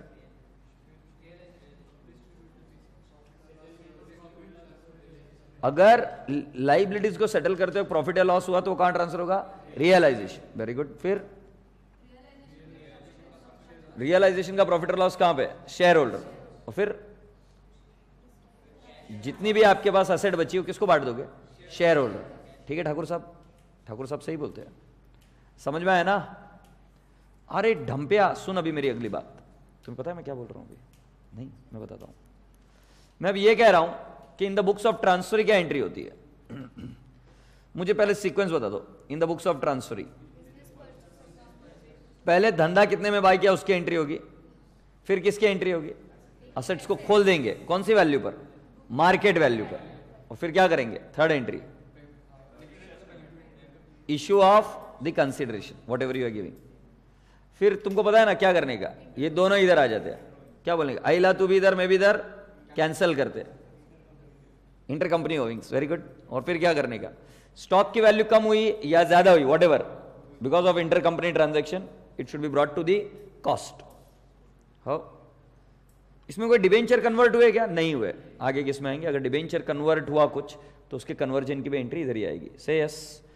सो बेटा मेरा साथ दो, पहली एंट्री आप मेरे साथ करेंगे, पहली एंट्री पहली एंट्री पहली entry, business purchase account debit में सीए बन गया हूं, तुम नहीं बने हो, मैं बीपी लिख सकता हूं, तुम नहीं लिख सकते। हाँ तो बनने वाले तो फिर लिख बेटा, फिर कभी नहीं बनेगा। Liquidator of what, transferor account. ले अभी लिखेगा, ढूंढ जन्नत कर, मेरे को टॉर्चर जितना कर सकता है उतना। बिजनेस परचेस अकाउंट डेबिट कितना है, 3,02,500। जॉनसन बेबी अगर अभी बातें की ना, 3,02,500, ठीक है। सेकेंड एंट्री, असेट कौन सी वैल्यू पर एक्वायर करेगा ड्यूड, मार्केट वैल्यू। जनरली ये वैल्यूज कहां पे आपको देखने को मिलती है, जहां पे आपने पीसी कैलकुलेट की वहीं पे होती है ये, हाँ नहीं। अब बैलेंस शीट में मुंह मत मारना कि बैलेंस शीट में दिखती है क्या, बैलेंस शीट में कब मुंह मारना, जब ट्रांसफरर के बुक्स में एंट्री करते हो तब, बराबर है क्या नहीं, यस। सो बताओ मुझे क्या है कि first entry, goodwill account debit कितना आएगा, 50,000। Next land and building 76,500, okay. Next P&M account 1,44,000। Stock, you're such a lovely people, 49,500। next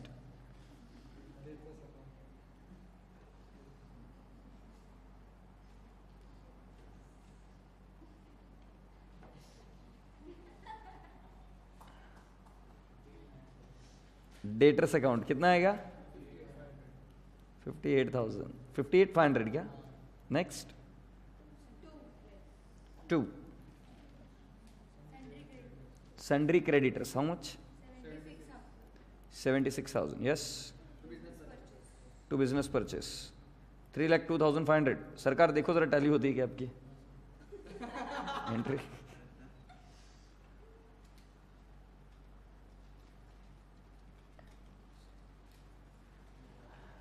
tally होनी चाहिए।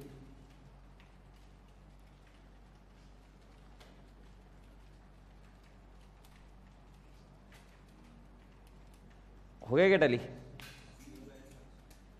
अब बेटा क्या करने का, थर्ड एंट्री, जो उनको देना है दे दो। Liquidator of week Limited, very good बेटा, कितना आएगा Weak Limited, 3,02,500 to equity share capital, very good sir ji, 12,200 into ₹10, it will be 1,22,200 to 1,22,000 to securities premium 12,200 into 2.5, 30,500 or to cash 1,50,000। I hope you are getting my point, what I am doing। जो दिया है उसकी entry कर रहा हूं, इसमें securities premium की entry आती है if the issue price is greater than the face value. Dude what is the fourth entry which we need to do. अब मैं क्वेश्चन पढ़ूंगा वापस, क्योंकि 3 एंट्रीज तक हम आए। Fourth entry inter company Owings और फिफ्थ एंट्री स्टॉक को कम करने की, ठीक है। तो यदि आप रेडी होंगे तो हम चले क्वेश्चन को पढ़ते हो।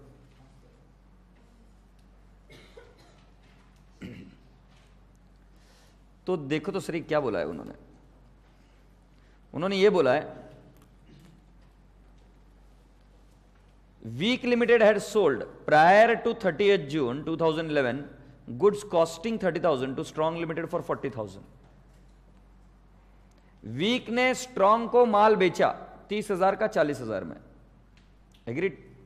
इसको अंडरलाइन करके लिख दो, no entry in the amalgamation, इसकी कोई एंट्री नहीं होती। अगर वो स्टॉक बच गया तो एंट्री होती है। जरा फील करो मैं क्या बोल रहा हूं, अभी तक फील नहीं किया तुमने, जिन्होंने नहीं किया उनको करा रहा हूं फील, तू मत करना ओके। यहां पे वीक लिमिटेड है और स्ट्रांग लिमिटेड है। बेटा 30,000 का कॉस्टिंग का माल ये 40,000 में बेचा, से यस। बेटा अगर ये माल खरीद लिया संतोष ने, सो बेटा जी ये स्ट्रांग लिमिटेड के पास property in the goods is not there is no reason why you should do any entry in what amalgamation, क्योंकि स्टॉक अपने पास है नहीं। The property in the goods is transferred to the third party, the profit is already realised. समझ रहे हो? Cost 30,000 थी, 40,000 में बेचा, ये पाप नहीं किया कुछ, बेच दिया 40,000 में। ये तुमने वापिस किसी और को पलटा डाला माल, किसी और को बेच डाला, तो बेटा तुम्हारा प्रॉफिट तो रियलाइज हो गया ना, तुम्हारे पास स्टॉक है ही नहीं अभी, तो उसको रिवर्स करने की जरूरत नहीं है। बट हाँ ये लफड़ा हुआ कि तुमने 30,000 का माल इनको 40,000 में बेचा, इसमें से 20,000 का माल बिक गया, 20,000 अभी भी बचा है तुम्हारे पास स्टॉक, तो बेटा इस स्टॉक का आपको क्या रिवर्स करना पड़ेगा? Loading stock reserve. You have to reduce the value of the asset. Are you getting my point? The value which is remaining. तो इसके लिए रूल सिंपल है, क्या करते देखो, 20,000 का मान लो माल बच गया 20,000 का, तो बेटा ये 20,000 का बच गया तो उसकी कॉस्ट कितनी है? 15,000, तो उसका अनरियलाइज प्रॉफिट कितना है? 5,000। से यस और नो? तो चलो पढ़ते हैं वो दोनों ट्रांजेक्शन। वो क्या कह रहे हैं? Weak Limited had sold prior to 30 June 2011 goods costing 30,000 to strong limited for 40,000। कोई पाप थोड़ी ना कर दिया, बेच दिया। अब पढ़ो उसके नीचे, यहां पर ₹25,000 worth of goods were still in stock of Strong Limited. मतलब अभी तक कितने का माल बचा है? 25,000 का माल बचा हुआ है किसके पास? Strong limited. हाँ या ना? 25,000 का माल। तो बेटा कैसे करते देखो, ये 30,000 का कॉस्ट है, कितने में बेचा? प्राइस, सेलिंग प्राइस में कितने में? 40,000। बेटा स्ट्रॉन्ग लिमिटेड के पास वो पड़ा हुआ है कितने का? 25,000। बेटा कई बार वो एग्जामिनर कंफ्यूजन कैसे करता है,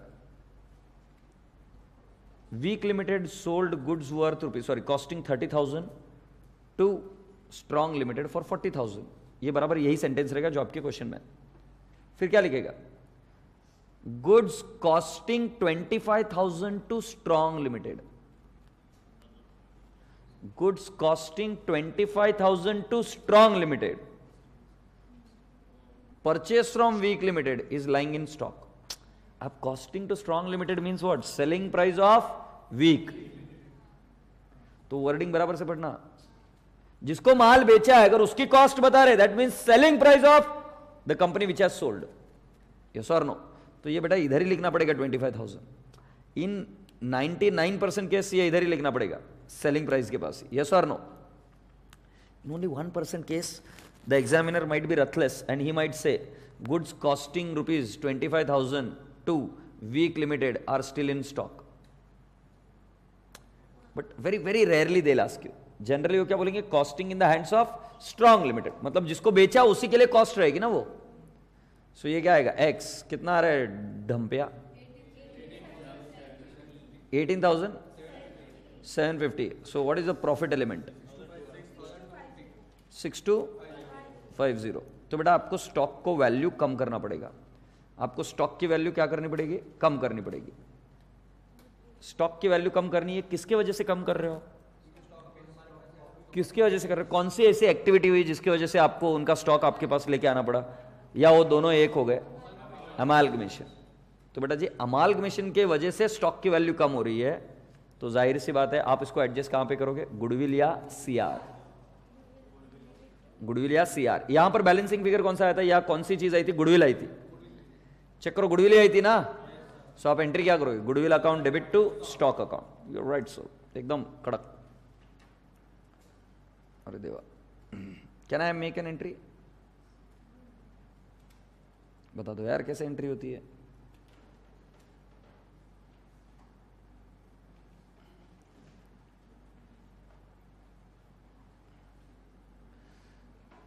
What is the third entry? Goodwill account debit to what? Stock. कितना आएगा बेटा? 6250 जिनको लिखना है इन द ब्रैकेट लिख देने का। क्या कितने का माल बेचा? 30,000 का। कितने में बेचा मियाँ? 40,000 में। वो बोल रहे हैं हमारे पास 25,000 का माल बचा है पोट्टे, तो ये कितना x, सो ये कितना आता है 18,250 750। इन दोनों का फर्क कितना होता है? 6250। ठीक है क्या? 6250 की एंट्री कैसे? ये हमेशा एंट्री ऐसे ही होगी। गुडविल की जगह पे दूसरा आ जाएगा CR। अच्छा कान खोलकर सुन लो गांव वालों, डेटर्स और स्टॉक का लेना देना नहीं होता। ऐसा तुम्हें लगता है डेटर्स और स्टॉक का लेना देना, कुछ भी लेना देना नहीं, दूर दूर तक का लेना देना नहीं। समझ में आया कि नहीं? Debtors and stock are not related item. Debtors and stock are not related item. So how do you make an entry for that? अपनी एंट्री क्या होगी? Liability account debit, that is what? Creditors account debit. बेटा कितने के creditors है common? ये पढ़ो देखो, debtors include 20,000 still due from strong Limited. अगर हो सके तो कोशिश करना कि स्टॉक की और डेटर्स की एडजस्टमेंट साथ में ना पढ़ो, because there is absolutely no relation. अगर मैं आज इससे उधार बाय करता हूं 40,000 का माल, इसको पैसे देने बाकी है, बट मैंने वो माल बेच दिया, मेरे पास स्टॉक नहीं है, मगर हम दोनों का तो बैलेंस रहेगा ना। उल्टा भी हो सकता है, मैंने इससे माल बाय किया, इसको कैश दे दी, मेरा माल अभी तक बिका नहीं, मेरे पास स्टॉक पड़ा है। Debtors and stock are not related item, they are not related item, agreed? Yes. So entry क्या होगी? creditors account debit 20,000 to debtors account 20,000, agreed? अब तुमको एक इंटरेस्टिंग बात बताऊं क्या? ये इसमें थोड़ी सी और एक ट्रिकी एंट्री बता देता हूं, थोड़ा सा मतलब लेवल बढ़ाना पड़ेगा उसके लिए। ये रट्टा मारने वाली जैसी चीज होगी, देखते हैं कितने बच्चों को समझ में आता है मैं अगली बात जो बोल रहा हूं। रेडी है?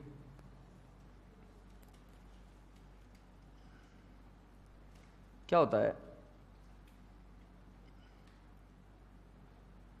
Debtors of 20,000 are settled against creditors of 23,000।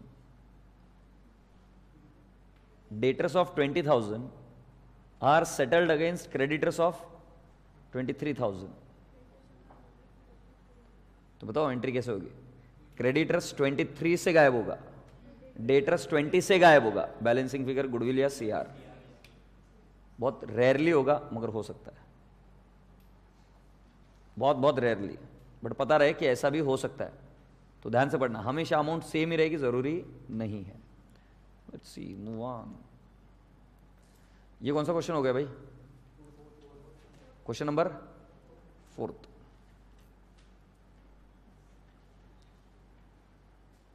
बेटा एक काम करते, दो कंपनियां मिलकर एक कर देते उनको, हैं?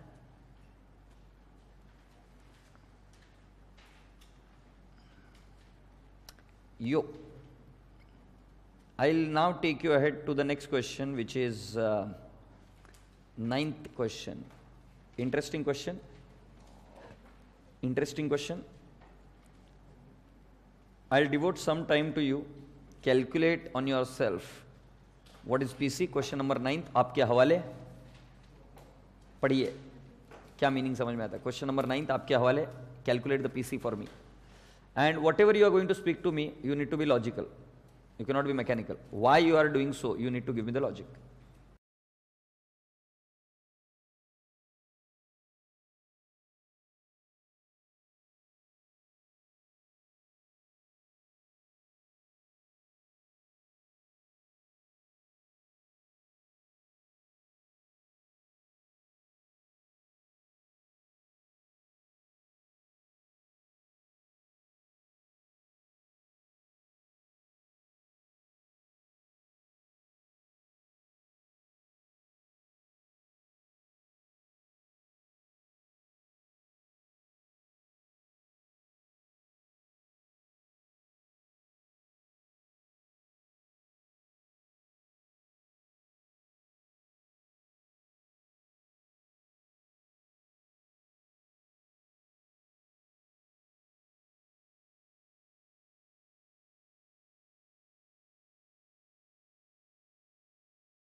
चलो पढ़ लेते फिर इशू क्या है उसमें।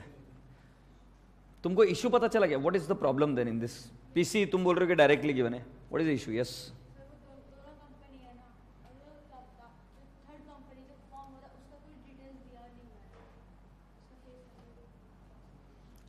किसी को और कोई प्रॉब्लम आई, फेस हुई? देखो पीसी तुमको टोटल दी क्या, आबाद और नाबाद दोनों को एक्वायर करने की? इन दोनों के शेयर होल्डर को कितना देंगे इंडिविजुअल? इंडिविजुअली कितना देंगे ये निकाल पाए क्या कोई? कैसे निकाला?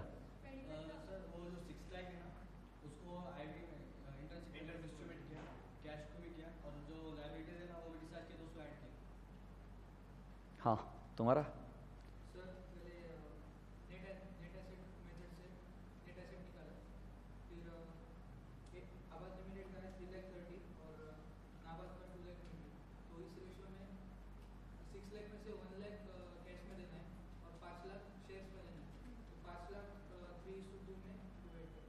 Okay, that could be a logical wording. तुम्हारा लॉजिकल नहीं, क्योंकि तुमने पीसी की डेफिनेशन की वाट लगा डाली।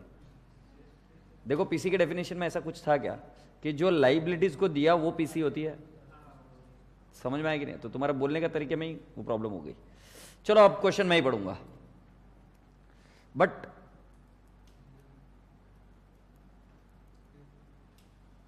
two companies, Abad and Nabad Limited, amalgamate and form a new company, Kamyab Limited. The position of these two companies as on 31st December 2010 was as under. Okay? Abad का paid up capital है P&L account, debenture, creditors, goodwill, stock और debtors. और बेटा नाबाद का paid up capital, equity share, P&L account, creditor, stock और debtors. The average profit of Abad and Nabad Limited have been 30,000 and 20,000 respectively. अब ये average profit क्यों दिया साला? अभी तो कुछ बोला नहीं है, बट एवरेज प्रॉफिट बताया। We don't know why they have given us the average profit. Okay, Kamyab limited agrees with the two companies to take over both the concerns for a sum of ₹6 lakh. मां कसम, क्या बोला है? Kamyab limited agrees with the two companies to take over both concerns for a sum of ₹6 lakh and in addition to discharge all liabilities, ₹1 lakh to be paid in cash and the balance in shares at the face value. तो मतलब discharge उन्होंने क्या बताया कि 6 लाख रुपए जो है देना है दोनों कंपनी को, उसमें से 1 लाख कैसे दिया जाएगा? कैश में, और बचा हुआ क्या दिया जाएगा? शेयर्स। और वो कैसे इशू किए जाएंगे? At face value. दोनों ही कंसर्न को उठा लेगी आबाद और नाबाद लिमिटेड को, और जब आबाद और नाबाद दोनों को उठाएगी तो पूरा का पूरा उठाएगी, मतलब असेट्स और लाइबिलिटीज दोनों। इसीलिए वो शब्द है and in addition to discharge all the liabilities. क्या बोला है? Agrees with the two companies to take over both the concerns for a sum of ₹6 lakh and in addition to discharge all liabilities. मतलब liabilities को भी discharge करेंगे। Agreed और not? Moving on, धीरे से चलो। It is agreed that debtors of Abad and Nabad Limited before being taken over by Kamyab Limited will be written off to the extent of 10% of their respective book figures. कहां बड़ी बात है? Debtors की valuation दे रखी है आपको 10%। The profit on conversion, मां कसम ये क्या चीज थी बे? The profit on conversion is to be divided between the shareholders of Abad Limited and Nabad Limited in the same proportion as the profit previously earned by them. वो average profit उसके लिए दिया है, वो बात सही, बट साला profit on conversion मतलब क्या? You are requested to draw purchase account, that is business purchase, on the completion of transfer in the books of Kamyab limited and also show share capital account in Abad and Nabad limited, how it should be closed. So lovely question. Any clues whatsoever? What is this profit on conversion? I'm talking about what is that profit on conversion? Yeah.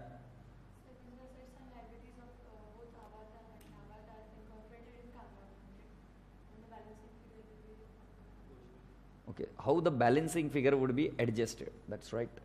मतलब जब हम आबाद और नाबाद limited की सारी assets और liabilities ले लेंगे, एग्रीड, तो जो बचा, मतलब मान लो असेट्स और लाइबिलिटीज की वैल्यूएशन अभी आपको दी है, वो आप उनको दे दोगे, पीसी आपको मिल जाएगी, तो उनके दोनों के बीच में जो फर्क रहेगा that is profit, that is goodwill for Kamyab, but that is what? Profit for what? Abad and Nabad. So that profit should be distributed in what? 3:2 को वाला रेशियो. एग्रीड. अब यहां तक भी ठीक था यार, कोई दिक्कत नहीं कि मतलब पीसी दोनों की कितनी होगी ये समझ में आया. मगर एक बार पीसी आ गई तो अब समझ में नहीं आ रहा कैश किसको कितनी दूं और शेयर्स किसको कितने दूं. समझ में आ रही कि नहीं आ रही बात ध्यान में? किसको कितनी कैश दूं और किसको कितने शेयर्स दूं. So that is the interesting part which you should understand logically. Shall we see it? कोई बच्चा लिखेगा नहीं, सब बच्चा समझने की कोशिश करेगा. क्वेश्चन नंबर कौन सा है? 9th. This is question number 9th आपकी सेवा में. Question number 9th. ओके, कोई बच्चा नहीं लिखेगा, सब बच्चा समझेगा. अच्छा, अब मुझे बताओ कौन सी एसेट्स की वैल्यू दी है? गुडविल दिया है क्या? राइट, कितना दिया है गुडविल? आपको कहां पे दिया है गुडविल का वैल्यू बेटा जी? गुडविल का वैल्यू दिया हुआ है बैलेंस शीट में. डन बेटा जी. अब हम होपलेस है, मतलब होपलेस मतलब हेल्पलेस है. क्या करूं? मुझे किसी की भी मार्केट वैल्यू नहीं दी है. मार्केट वैल्यू नहीं दी तो मैं क्या करूं? अभी I take at the book value only. So बेटा गुडविल 70,000, नाबाद की नील. स्टॉक कितना है? स्टॉक कितना बेटा? देख 1,80,000 और नाबाद का कितना बेटा? 80,000. टोटल कितना है? 260. बेटा फिर नेक्स्ट असेट कौन सी है बैलेंस शीट में? देखो डेटर्स. बेटा डेटर्स के बारे में कुछ बताया है? कितना % राइट ऑफ करना है बेटा? करो राइट ऑफ और मुझे फिगर बताओ. 1,80,000 और इसका कितना है? 2,20,000 माइनस 1,98,000. मैं जनरली इसको आरडीडी माइनस करके लिखता हूं. सो बात वही हो गई, हाँ या नहीं? तो ये दो लाइन अगर आप नहीं चाहते हो तो इसको मैं हाइड कर देता हूं. इधर से हाइड. ठीक है ना? अब क्या आएगा? टोटल ए देख लो. टोटल 7,08,000 ही आ रही है क्या? Done done done. अच्छा आगे क्या है बेटा? लाइबिलिटीज कौन सी ली है? जरा देखो आबाद की लाइबिलिटी कौन सी है बेटा? कितना? डिवेंचर कितने बेटा? 70,000. और बेटा नाबाद क्या है कुछ? नाबाद के डिवेंचर से क्या? नील. और बेटा फिर क्या है? क्रेडिटर्स. आबाद के कितने बेटा? 30,000 और नाबाद के कितने? 50. लवली. 88,000 टोटल. अब बेटा जी 7,08,000 माइनस 1,58,000 कितना आ रहा है? 7,08,000 माइनस 1,58,000 कितना आ रहा है? 5,50,000. जाहिर सी बात एकदम सिंपल है.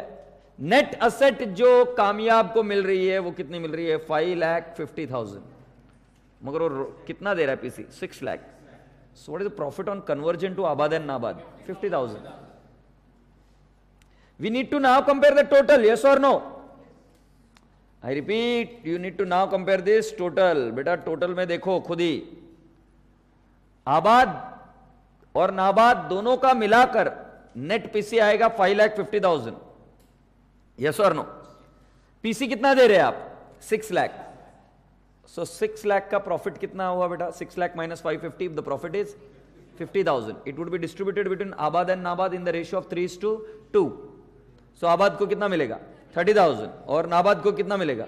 20,000. से यस. ये देखो प्रॉफिट ऑन कन्वर्जन 30,000 एंड 20,000. 50,000. पहले 50,000 आया फिर वो पीएसआर में बटा. से यस. सो बेटा जी आबाद को कितना मिलेगा पता है क्या? 3,30,000 प्लस 30,000 360 बराबर है ना? और नाबाद को कितना मिलेगा? 220 प्लस 20 240. टोटल मिलाकर कितना हुआ? 6 लाख. एग्रीड. अब तुम मुझे पूछोगे सर कैश किसको कितनी दी है? बेटा मैं दोनों ही चीजें कैश और शेयर्स इसी रेशियो में बांटूंगा जिस रेशियो में पीसी आई है. पीसी कौन सा रेशियो आई है? 3:2. 3:2. यस और नो? सो बेटा 1 लाख जो कैश है वो मैं बांटूंगा. आबाद को कितना? 60,000. नाबाद को कितना? 40,000. 3:2. और बेटा शेयर्स भी कैसे बांटूंगा? 5 lakh. 3:2. 3 lakh and 2 lakh. Have you understood this? Cash 60-40 and what? Equity share 3 lakh 2 lakh. ये समझ में आया क्या कैसे है? मतलब ये वाला portion is distributed in what ratio? This portion is distributed in what ratio? In the ratio of PC. Agreed? और ये कौन से रेशियो में बांटा गया? ये 50,000 is the first figure and then it is distributed in average profit ratio. ऐसा क्यों सर बोला गया ऐसा? Profit on conversion. Now you need to understand what is profit on conversion. हमने कितना दिया और हमको कितना मिला. So if that is a positive figure, that is profit on conversion. ये बात पहुंची क्या आप तक? पक्का? मेरे को नहीं समझा, मेरे को नहीं समझा. क्या है profit on conversion?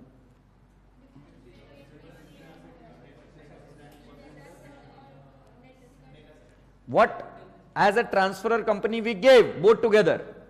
We gave how much? 550. What they paid us? 6 lakh. So the difference is profit for us 50,000. This 50,000 ka profit should be transferred to both of them in the average profit ratio because the problem states 3:2. That you have understood? Next, once we have got the net PC, फिर उसके बाद में cash और shares कौन से format में दूं? जिस रेशियो में पीसी आई है उसी रेशियो में दोनों चीजें बटेगी. एग्रीड? यो आगे की प्रॉब्लम एकदम सिंपल है. एग्रीड? तुम्हें क्या क्या बोला है? Show which account? Purchase account and equity share holders account. अब जरा मुझे बताओ, इक्विटी शेयर होल्डर अकाउंट में क्लोज कर रहा हूं, जरा सुनिए बेटा. पहले मुझे बताओ बाय बैलेंस ब्रॉट डाउन या बाय इक्विटी शेयर कैपिटल, जरा देखकर बताओ तो कितना है आबाद का? 3 लाख. बेटा नाबाद का?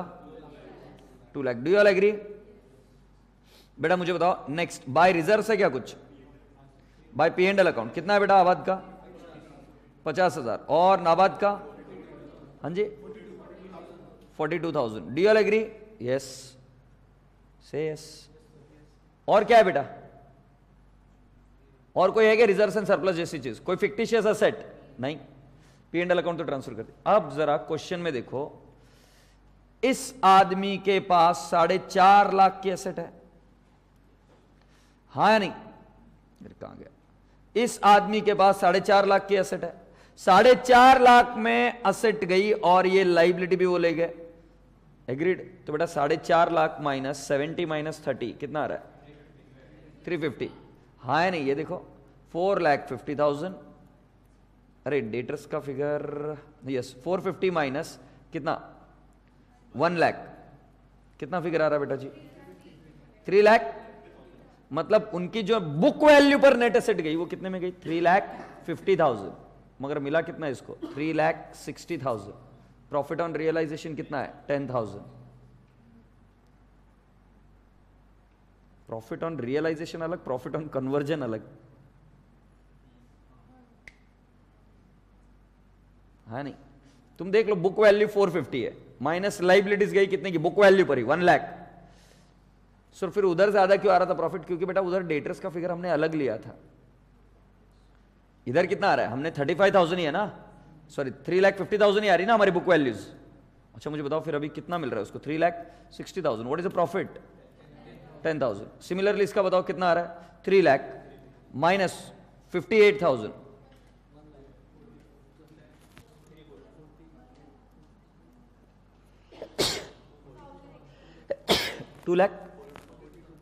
2,42,000. एग्रीड? उसको मिल कितने रहे?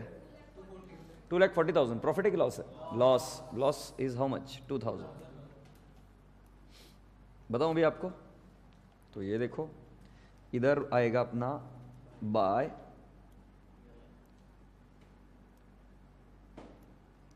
बाय रियलाइजेशन अकाउंट आबाद का 10,000 टू रियलाइजेशन अकाउंट नाबाद का 2,000. लॉस. इसके अलावा और कोई एडजस्टमेंट क्या? नहीं. हाँ या ना? अच्छा कैश कितनी मिली थी आबाद की? 60,000. सो इसको कैश दे दो. ले भाई कैश ले जा कैश. नाबाद को कितनी मिली थी? 40,000. इसको क्या मिले थे? शेयर्स. 2 इक्विटी शेयर्स इन कामयाब लिमिटेड. कितना मिला था? 3 लाख. और नाबाद को कितना मिला था? 2 लाख. देखो जरा अकाउंट टैली होता है क्या? 3,60,000. ये तो टैली हो गया. और ये कितना? 2,40,000. 42,000 और ये 2,42,000. Am I communicating? This is which account? Equity share holder account. तो आपको यहां से एक नई सीख क्या मिली कि बेटा जी वो पूरे प्रॉफिट ऑन कन्वर्जन है और जो रियलाइजेशन प्रॉफिट है जरूरी नहीं दोनों सेम है. Profit on conversion is the total profit which we have calculated. Agreed with the new values of assets and liabilities. हाँ या ना? Good good good good good good. अब बेटा जी क्या है बिजनेस परचेस अकाउंट. पहली एंट्री क्या होती है बिजनेस परचेस अकाउंट की? आपको बिजनेस परचेस अकाउंट भी बोला है ना निकालने के लिए. पहली एंट्री क्या होती है? Business purchase account debit to liquidator of Abad and to liquidator of Nabad. तो बिजनेस परचेस के डेबिट साइड में liquidator of Abad, liquidator of Nabad. Agreed. फिर आपने क्या एक्वायर किया उनके? All assets. असेट कौन से एक्वायर किए जरा देखो. पहला गुडविल. एग्रीड. तो बेटा जी बिजनेस परचेस के क्रेडिट साइड में लिखूंगा मैं बाय स्टॉक. स्टॉक कितने में एक्वायर किया बताओ? 1,80,000. दोनों का एडिशन कर बताओ. 2,60,000. अच्छा दूसरा क्या एक्वायर किया? डेटर्स. दोनों का एडिशन करके बताओ. Revised value 3,78,000. अच्छा आरडीडी में डेबिट साइड में लिखूंगा. नेक्स्ट आइटम क्या है? गुडविल. अच्छा ये आरडीडी 42,000 आ गया बेटा. 420 माइनस 42,000 378 आ रहा है क्या? हाँ या नहीं? अच्छा नेक्स्ट आइटम क्या है? 5% डिबेंचर. कितना आ रहा है बेटा? आवाज नहीं आ रही है. 70,000. एग्रीड. और बेटा जी क्रेडिटर्स कितना आ रहा है? 88,000. अब कुछ बच्चा बोल रहा था कि सर गुडविल क्यों नहीं ले रहे? बेटा goodwill is always a balancing figure. yes or no? So here I will have goodwill balancing figure 120.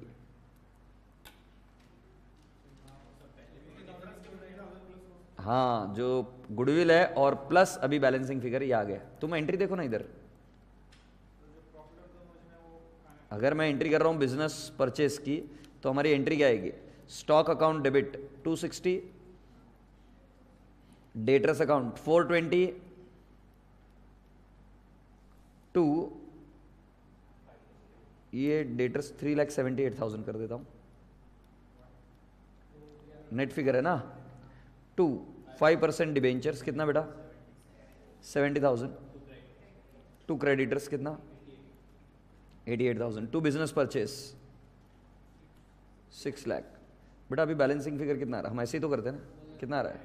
Goodwill कितना? 1,20,000. So this is the balancing figure यहां पे. Have you understood, boys and girls? That's the way you calculate it. So this question is homework for you. See, this question is not easy. This question is tricky. But if you understand this question, try and understand. अगर आपको question समझ में आ गया तो exam में सिर्फ दो ही चीजें पूछी गई है. एक शेयर होल्डर अकाउंट और एक क्या? Business purchase account. This will fetch you good amount of marks.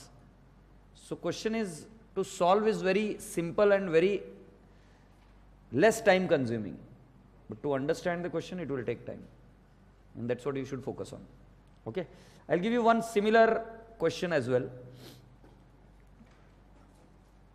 CPM Limited वाला है.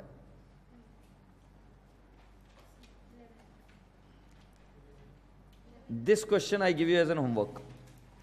I mean, I'm going to deal it with this question as well tomorrow, but this question is homework for time being. Question number 11. CPM Limited. PC पर focus करो. अभी भी बच्चे PC पर focus कर नहीं आए. मैंने आपको बताया था focus on PC at your home. जितनी प्रॉब्लम्स आपको मिले बिल्कुल सॉल्व करने की कोशिश मत करो. सिर्फ देखो उसका परचेस कंसिडरेशन कैसे कैलकुलेट हुआ.